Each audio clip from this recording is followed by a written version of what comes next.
You've probably heard the phrase, you become the average of the people you spend the most time around.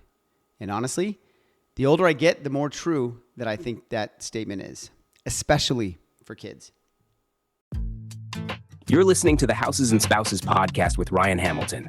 Ryan Hamilton is a real estate agent with Good Oak Real Estate and the heart behind the I Do Guru, helping people build strong foundations, both in their homes and in their marriages.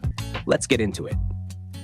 What's going on, everybody, and welcome back to the Houses and Spouses podcast with Ryan Hamilton. I, of course, Ryan Hamilton, real estate agent with Good Oak Real Estate here in the Phoenix and Tucson areas, and wedding officiant with the I Do Guru, and a dad who's thinking a lot lately about influence, because whether or not we realize it, the people closest to us always are the ones that shape us. But before we get into that, you know how we start these episodes, and one of my really good friends recently was kidnapped by a group of mimes. And when they had him, they did unspeakable things to him. Okay. So let's talk about influence. I've been thinking about this a lot lately with my boys because as parents, we spend a lot of time worrying about grades and sports and phones and social media, all of those obvious things. But honestly, one of the biggest things that's going to shape a young person's future is a lot simpler than that. Who do they spend the most time with? And the truth is, this doesn't actually magically stop when we become adults either. So 3 main points today. Main point number 1, people will rub off on you. I don't even think that's controversial anymore. Spend enough time around negative people, you become negative.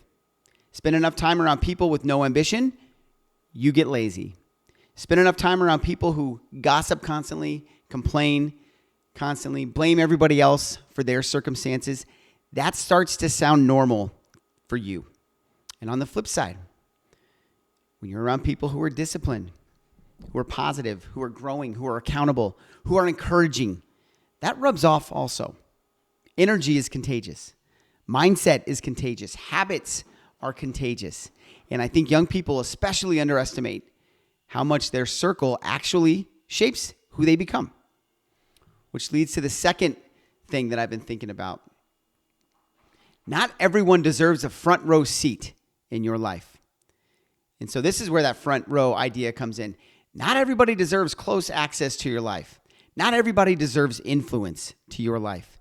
And I think of a lot of people, especially younger people, who confuse attention with friendship. And just because somebody is around you all the time doesn't mean that they belong close to you. Some people bring drama. Some people bring insecurity. Some make you feel smaller every time you leave the room. And the scary part is sometimes that becomes your normal because you're around it so often. So that's why your front row matters. Your front row should be people who encourage growth, people who tell you the truth, people who genuinely want good things to happen to you, people who make you better. Not perfect people, just healthy people.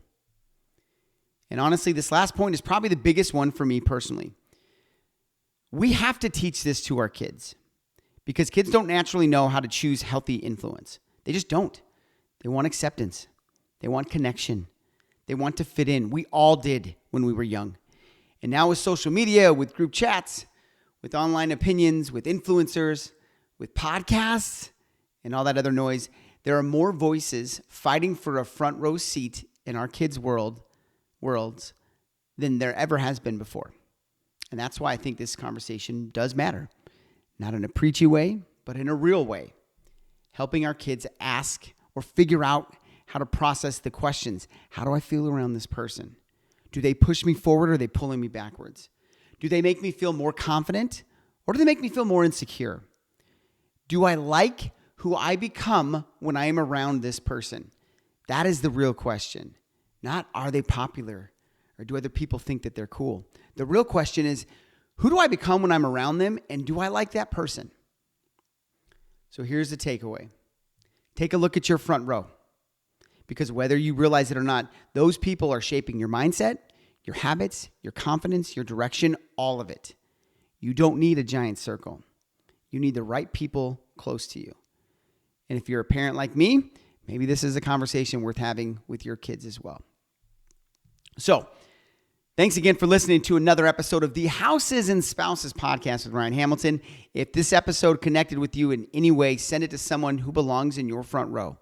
And as always, if you need somebody, or if you know somebody who is thinking about buying or selling a home here in Arizona, or they're getting married and looking for a ceremony that actually feels personal and fun, I would love to help.